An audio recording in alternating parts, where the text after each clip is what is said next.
Welcome to another episode of Presentation Hell. I am your host today, AlexAnndra Ontra, and with us we have Neil Vaswani.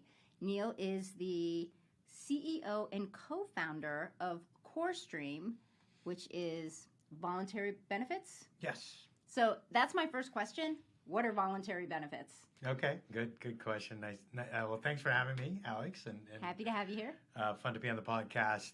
Corestream is actually a technology platform that is kind of a online benefits or digital marketplace for employees to get all sorts of different insurance benefits and perk programs that they can't get that are not employer paid. They're 100% employee paid. So there are different things like auto insurance, pet insurance, long-term care insurance, life insurance. Eyeglasses? Eyeglasses. Sometimes eyeglasses. There's financial wellness programs like you can, and all these programs are available through whatever the employee signs up for. You can actually deduct it from the employee's paycheck. The monthly dues are deducted right from the employee's paycheck. So there's some neat programs that allow employees to borrow money, like financial wellness programs, Right. and have whatever they borrowed spread across a year's worth of paychecks. So there's a big, probably about 20 or 30 different benefit programs that employers offer to their employees outside of their core medical insurance. Is it cheaper? So if Yes. I joined a gym and I got it through voluntary benefits, I got it through Corestream, it would be cheaper than if I just walked in to Yes. the gym and said, give me a subscription. Exactly. Yeah, that's nice. So it's bigger companies. Yeah, because, no, it actually could apply to any size company. But if you think about it, what is an employee benefit? An employee benefit is some sort of product or service that offers a value proposition that is not available to the general public. So if they can't get it on their own at the same pricing, and we offer some sort of better pricing or some sort of extra value proposition, then we can position it on the platform as a voluntary benefit. That's really cool. So it's interesting because you started this company like 17 years ago. Pretty much you were almost straight out of college. That's right. So how? And I also believe your dad was in the jewelry business. That's correct. Because I love diamonds and pearls and rubies and sapphires and gold and silver. I love jewelry. So how do you go from college to be like, okay, let's make a benefits company? No, it's good. Because that's such a business-to-business play. So Yeah. usually somebody comes into that idea after being in corporate America or for a big corporation for a few years or in HR. How did you get that idea? Yeah, it's an interesting story. So when I came out of college, I went to BAPS and I studied entrepreneurship. So I always wanted to be an entrepreneur. So my family business was in jewelry. So once I graduated, I went to work with my father. And the jewelry industry is very archaic in terms of how they deal with each other.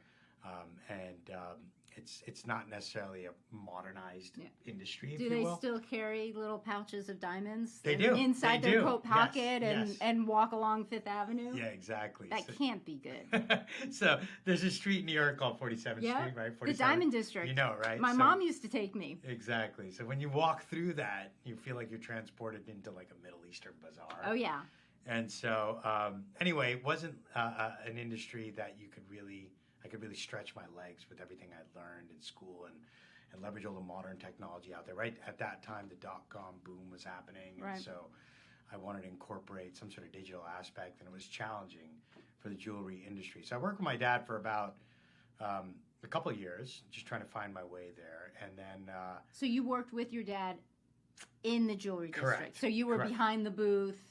Somewhat. We had an office Right. above that.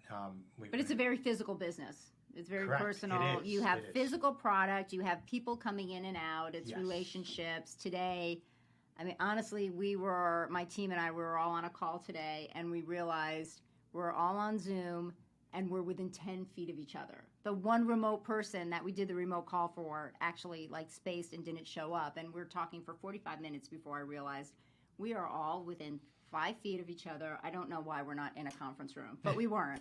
Anyway, I digress because it just blows me away what business and presentations are today. Go ahead. Yeah, I actually did a meeting the other week where the projector didn't work, and so we all pulled up our laptops. Projector? Zoomed. Projector? or the big TV in the room didn't work, so we couldn't get it projecting onto that. So we just pulled up our laptops and started presenting. It's 2020 all over virtual. Again. So you're working with Dad in person. Working with Dad in person. It was a very brick and mortar, old school kind of business. You're kind of exchanging dollars and jewelry kind of thing. But although we were selling on a wholesale level. Cash, you're exchanging cash. Yes, you do. There's no record of any of that. Preferably, right? Versus like post-dated checks, which was a thing. So it was just challenging to deal with the environment and the energy in that industry. For example, the one who would win the negotiation wouldn't be the one who presented more logic and rationale. Right. It was the one who could scream the loudest. And so you'd see a lot of screaming matches within the jewelry industry. And that was just something that felt, kind of silly or archaic. I used that word earlier. And just not something that I was interested in being part of longer term. I wanted to do something more dynamic and where, I could use more logic and rationale than just screaming the loudest. Right. And so... So I was looking, and like I said, the .com industry was just starting to really catch some momentum, and I wanted to get into the new media space. And I found a company that was working with FSA and HSA debit cards, as that was just emerging, healthcare spending accounts, flexible spending account debit cards, and started to learn about the HR and the benefit industry, working with them. And that in what capacity did you start working with them?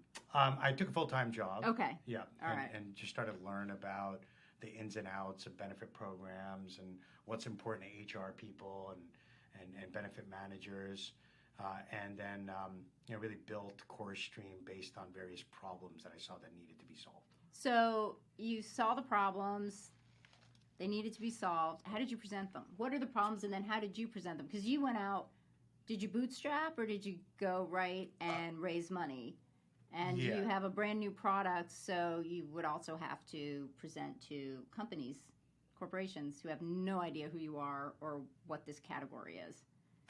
So let's talk about how you broke through and how you created those presentations so that they would resonate with people. So the first question is how to identify the problem. I basically, was working with some clients and found that they wanted to scale their benefits package and offer more benefits to cater to each of the different segments of their employee population. So you saw the market for it. You saw the need. They just didn't have the technology to support it. We needed to solve for the administrative issues that exist with payroll reduction as a billing mechanism, and then solve for some insurance technology that didn't really exist because the insurance carriers are not really good at technology and administration. Their systems are antiquated. And so it was helpful to have a middleware platform kind of bridge the gap between what the client's capabilities are and the insurance carrier capabilities. And so we kind of played that InsurTech middleware software role to solve for both sides so we can bring them together and enable the employer to scale their benefits package. So leveraging technology to solve a problem was a big thing that I was looking for, and I found the need right here. Second part of your question was around how do we present that? How did you present that? How did you create those presentations? How did you present it? Yeah. So, obviously we used, in terms of did we use PowerPoint or? In terms of use PowerPoint. But how did you craft that message? You're going into a room for the first time. Did you have jitters? How did you? Oh, yeah. Not just, yes, you created great slides. I'm just going to assume they were great slides, but not really. that not feel the first like few. Exactly. Yeah, no. Tell us. It was a journey for sure, right? Yeah. First time I created it, obviously I knew my way around PowerPoint, but I was trying to frame the problem, right? I thought that was the most critical thing, and so created this slide to show what it looked like without us involved, and then what it would look like with us involved. So that was probably the two most important slides in the presentation deck. And pretty much what we created back then is still being utilized today. Obviously, it's gotten upgraded in terms of the design and the illustrations of it. But so without us is the problem, with us is the solution. Without us is the sad face, with us is the happy face. But really framing the problem in a little bit more detail Right. in terms of what they would have to do. Essentially, think about it this way. We're an aggregator. Mm-hmm. And so we aggregate all of the connections to the insurance carriers and all the benefit programs so that the employer only has to deal with one integration point. So single point of integration with Corestream. Right. And then we open up multiple integrations in the back end for the benefit vendors to plug into. So for the employer, it just, all it translates into, boils down to just having to deal with us versus having to deal with each and every one of them. It's like going into Walmart. Exactly. Instead of to some going degree. into Exactly. Or, try to think of a good aggregator. going into a shopping mall, which nobody does anymore, Yeah. and getting all the different stores there. Yeah. Or an Amazon or anybody, Netflix or something like that, where you just got a one-stop shop, so to speak. So by doing that, what we illustrated in the presentation was this big mess of a process that they would have to go through in order to do it themselves. So you made a big ass ugly slide. Yes, this exactly. is awful. Your life today sucks. And we said that. A lot of squiggly lines and just sheer ugliness. And we telegraph that to the audience every time we talk to them. We're like, look, obviously this is designed to look chaotic and ugly because this is the problem we're solving for. Right. We want you to appreciate, the magnitude of the problem and what we're solving. And then you guys can actually feel for like what it looks like before and after. Right. And then the next the next one's very clean. And pretty. Exactly. And pretty. Yeah. So let's get a little more personal. You personally giving presentations. You're a CEO, but obviously you had to start pitching when you were very young. Yes. You're still very young. Yes. You're still a young guy. Well, I'm 45 now, so I'm that's getting young. up there. Compared to me, that's young. So when you're fresh out of college presenting, what did that feel like? Versus where are you now and how is that journey? Oh, yeah. It's a completely different place. I mean, Babson, we did a lot of presentations, so I kind of learned. So that was part of your education back then. A lot of it. Yeah. Presenting to even various kind of dry runs with VCs when I was in college. So I got the feel of it, but I didn't think I was good at it by any means. And the first time I presented this solution, Corestream, I remember I was after the presentation, I asked my partner, I'm like, "How did I do?" And he's like, "Hey, because I was standing up." He's like, "Well, you were kind of dancing." I'm like, "What do you mean?" And I guess I was shuffling my feet. It's the nervous energy. Yes. Right? And so, and I was like, "Oh my God, I blew that one. There's no way we're gonna close a deal." They're like, this dancing idiot sitting there presenting to us. And then obviously we ended up getting that deal, and so that built confidence. So then you took dance lessons? Yes, I took dance lessons. So if you were going to get up there and dance, you were going to do it well. Exactly. So learn to settle down. And, when I'm going through, I remember when I was presenting to VCs. Well, hang on. I'm going to ask you. Sure. You said you learned to settle down. So what did you do to settle yourself before an important presentation? Meditation. Right. Like deep breaths? Deep breaths, just kind of focusing. Did you chant? I have done chanting before, and I actually find it quite satisfying. But just your kind of focusing on the breathing, clearing the mind. I mean, meditation is just an act of clearing the mind and being breathing. Very present, just simple deep breaths is an amazing thing to do, for anything as a solution to anything, any kind of nerve, any kind of anxiety, any kind of sadness. A few deep cleansing breaths just totally resets your body. Yep. No matter what. And you're right. And I have a rhythm that I go through 4 breaths. I count 4 breaths in, and then I count 7 breaths while I hold that. Mm-hmm. And then I count 8 breaths on the exhale. Is it in through your mouth, out through your nose? Well, I'll do. Or in through your nose, out through your mouth? Nose. I get them mixed up. They're just so close together. I practice yoga. So there's something called a Ujjayi breath. Yep, Ujjayi breath. I love yoga. Yeah. So I kind of focus on that, and meditation. The goal is to stop thinking, and so you get all those stupid thoughts about like, oh, I'm going to be a failure, and I'm going to screw this up, or I'm not going to do a good job, and you get those insecurities, and you deal with them, you get them out, and then you can really focus on the moment. And I think that's key, right? Is being relaxed and being present. So you're not just sitting. Sometimes I presented before where I've not been so focused and the mouth is going, but I'm like, I don't know what the heck I'm saying, right? It's like rambling. So that's something that the meditation really helps with. Excellent. So now you have the successful company. 16 years later, you're giving a presentation. What's different now? I think I know the material so well. Knowledge. Yes. Experience. Yeah, very much so. So I don't necessarily need to prep as much. Mm-hmm. And I've also tested sound bites over the years. Right. It's almost like... give us some of your favorite sound bites. Well, they're all kind of how I explain right. the business model. So they'll get kind of technical and may not be that fun. But, I'll just talk about kind of the benefits of the model, the value proposition, how I explain it, and be able to share various anecdotes to support that. And those are ones that are tried and true, versus at the beginning, it's like, just testing those things, right? And so it's kind of like, I don't know if you've ever seen Jerry Seinfeld's Comedian. You ever see that movie? Oh, actually, I don't know if I've seen that one. I mean, I've seen a million Seinfeld episodes. Well, no, it's great. So after he did Seinfeld, he had a movie called The Comedian. Mm-hmm. And it was him, basically, after Seinfeld, he was exhausted. All of his material was exhausted. Right. So he had to start from ground zero. And so he went into like he had a comedy show and a live comedy show with, I don't know, 50 people or so, small bar.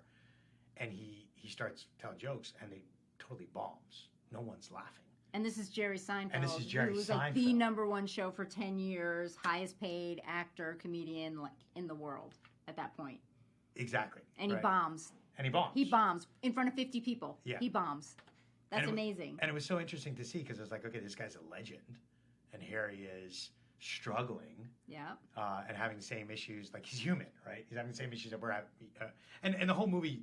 It's really interesting from a presentation standpoint because you learn that you have to build up towards it and what the preparation looks like. And some of it's just trial and error, right? Testing sound bites, testing anecdotes,